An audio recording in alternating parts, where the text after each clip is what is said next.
It was a regular meeting, yeah. First of all, take us through the pass you made, and how gratifying is it to build off of that last game, that moment? I think the coach gave me a little bit of confidence after the last game to continue building on that performance, and that confidence, it gave me the ability to see that pass and go for it. And at the end, when you go for things and take a little bit of risk, some of the times you get that prize. So very happy that happened, and just very happy.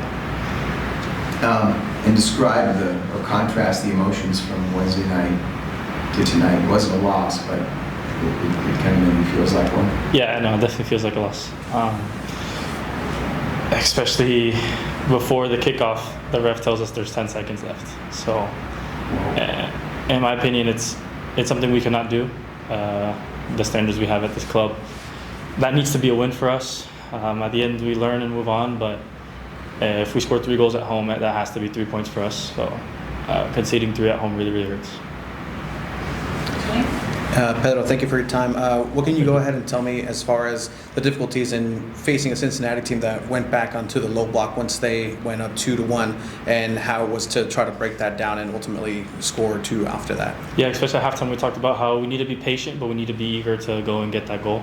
At halftime, it was 1-1, so we really need that goal. But since we conceded very early in the second half as well, it was even more being eager to get that goal, but with the patience we have on the ball. It took a little bit. It took a lot of building, getting our overloads on each side and finding those balls in behind, but we got it, and then we also got the 3rd goal. But as said before, conceding that goal at this club, we can't do that. And so, we have one more game, which we're going to treat like a final next week, so we have to get those 3 points.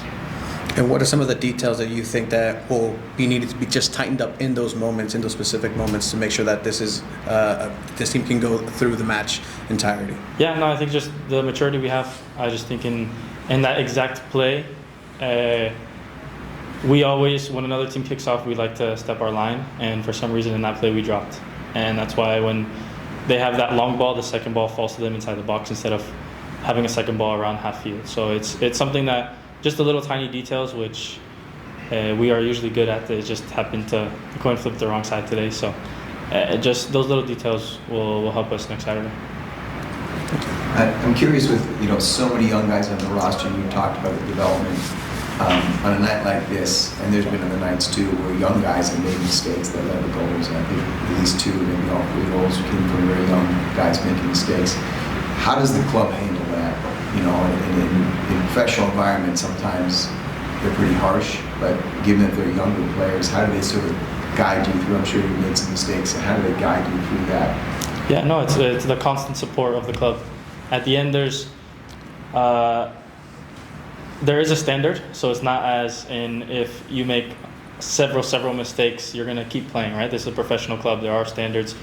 The coach is going to put on the 11 guys who he thinks will have the best chance to win the game. So at the end, it's developing, it's learning. The club is always constantly pushing us, and they love us. Just an example, after Dallas, I didn't play for a while, even though the club still loved me, they were pushing me. But then you see I come back after a while, and I'm able to perform at a high level, and that's just the club, their love for us as human beings before athletes. So that pushes us a lot. Sí, Pedro, si me podrías primeramente describir cómo viste ese pique de Pellegrino para el pase en ese momento, y también pues los momentos difíciles y los logros de este equipo en este partido en particular al final. Sí, no, brevemente el pase, después del último partido el míster me dijo para seguir con esa confianza, seguir con ese talento con la pelota de poder intentar cosas. Entonces en ese momento vi Pele corriendo al espacio y tomé el riesgo, y feliz que ha funcionado. Y después de las dificultades del partido, al final no podemos conceder 3 goles en casa. Cuando marcas 3 goles en casa tiene que ser 3 puntos para nosotros. Entonces muy tristes, la verdad. Se siente como una derrota. Al final 1 punto siempre es mejor que 0, pero tenía que haber sido 3 hoy. Entonces como he dicho en inglés, que tenemos que tener esa mentalidad de final del partido para acabarlo y ser fuertes. Da igual si estás cansado o si mentalmente estás un poco vacío. Y si puedes también describir un poco cómo tácticamente ese último gol, como lo dijiste en inglés, sucedió. Sí, no. Normalmente cuando en los kickoffs nos gusta subir la línea, ya sabemos todos que nos gusta jugar con una línea defensiva muy alta, pero en este momento no sé por qué hemos bajado la línea y nos hemos metido muy atrás. Entonces al final nos meten un balón largo y el duelo es dentro del área. Entonces esa segunda pelota lo ganan dentro del área en vez de, si tenemos la línea más alta, la segunda pelota sería al medio campo. Entonces lo que dije antes, los pequeños detalles. Gracias. Gracias. Thank you.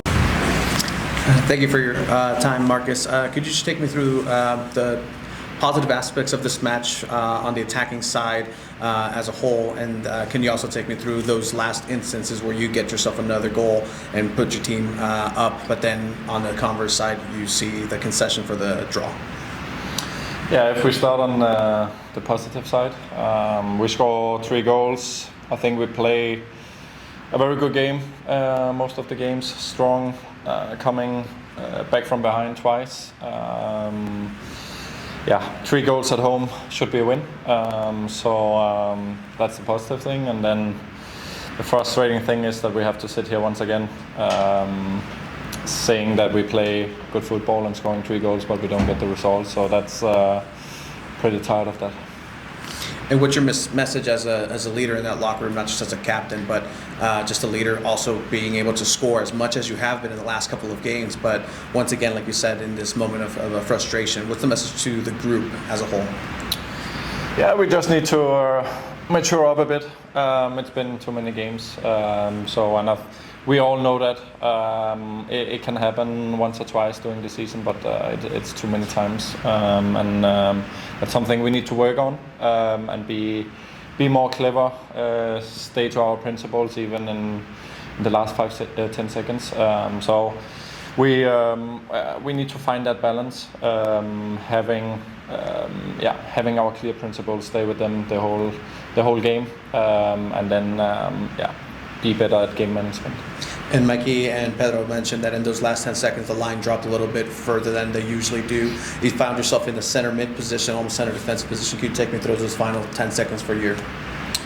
Yeah, I dropped a little bit to be in front of the defensive line, and we end up dropping too much. The distance gets too big. They're ending up in a 2-against-2 situation in the box, and then everything can happen. So that's not something we want to do on a kickoff. We want to get into pressure, push up our line, and then if they put it all the way back there, Duran will be there to take care of it. But yeah, that's the game management that we need to work on. At least the first 2 goals and maybe some on the third were the result of mistakes by very young players, 19-year-old players.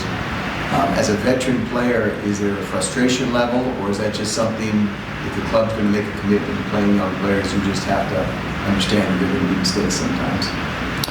Yeah, there will, and mistakes are fine also. We just need to learn from them and not make it happen too often. So I think that's what's frustrating all of us, that we feel like it's been happening a few too many times, and that's what we need to clear off a little bit. So it's not one individual guy, it's like all of us as a team. Me and the older experienced guys as leaders, those last 10 seconds, make sure we got the plan and so on. So it's on all of us.